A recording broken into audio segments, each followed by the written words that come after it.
RTV app వార్తల్ని క్షణాల్లో చదివే అవకాశం ఉంటుంది. ఒక న్యూస్ పేపర్, ఒక టెలివిజన్ ఛానల్ మీ చేతుల్లో ఎప్పుడూ ఉంటాయి. సిబ్బందికి చెప్పాను,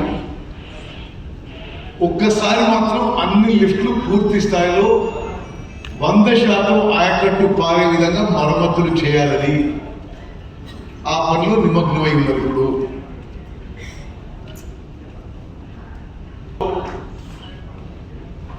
ఇప్పుడు నడుస్తున్న లిఫ్ట్లు సామర్థ్యం పెంచే అవకాశం ఉంటే సామర్థ్యం పెంచుతాం. నీరుండి కొత్త లిఫ్ట్లు నిర్మాణం చేసే అవకాశం ఉంటే చేస్తాం. మన ప్రభుత్వం పాలసీ ఏంటంటే తక్కువ ఖర్చుతో తక్కువ సమయంలో ఎక్కువ ఆయకట్టుకి నీళ్ళు అందించాలనేది మన ప్రభుత్వం పాలసీ. ఇది శాసనసభలో కూడా ప్రకటించారు. ఉదాహరణకి నేను ఆ గ్రామాలకి సాగునీరు త్రాగునీరు ఇబ్బందిగా ఉండేది. ఆనాటి కలెక్టర్ పేరు మనోహర్ ప్రసాద్.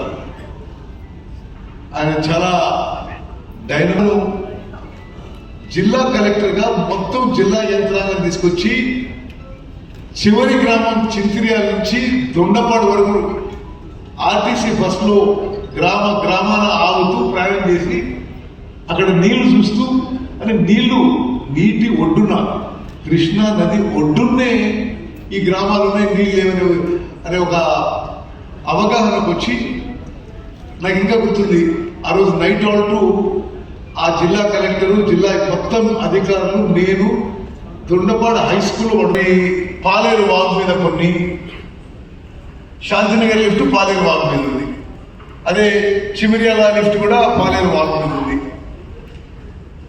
అట్లా ఏర్పాటు చేసే ప్రయత్నం చేస్తున్నాం. అంటే ఇప్పుడు రైతు కమిటీకి ఆ ఎలక్ట్రికల్ ఏమైనా కొద్ది ఖరాబ్ అవుతుంది. సరే, చాలా మంది రైతులకి ఆ చైతన్యము, ఆ అవగాహన లేక అది ఉంటుంది, ఆ ఒకేనే ఉండిపోతుంది. ఆ తర్వాత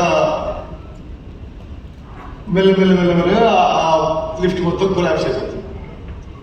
అట్లా కాకుండా కొంత సాంకేతికంగా రైతు కమిటీలకు ఉపయోగపడటానికి కొంతమంది అవుట్ సోర్సింగ్ కాంట్రాక్ట్ సిబ్బందిని మేము ఇరిగేషన్ శాఖ నుంచి జీతాలు ఇచ్చి ఈ లిఫ్ట్లకి సాంకేతిక మద్దతుగా ఏర్పాటు చేయడం జరుగుతుంది. ఎక్కువ ఆయకట్టు తక్కువ సమయంలో తీసుకొచ్చే ప్రయత్నాలు మనం మరింత ముమ్మరంగా చేద్దాం.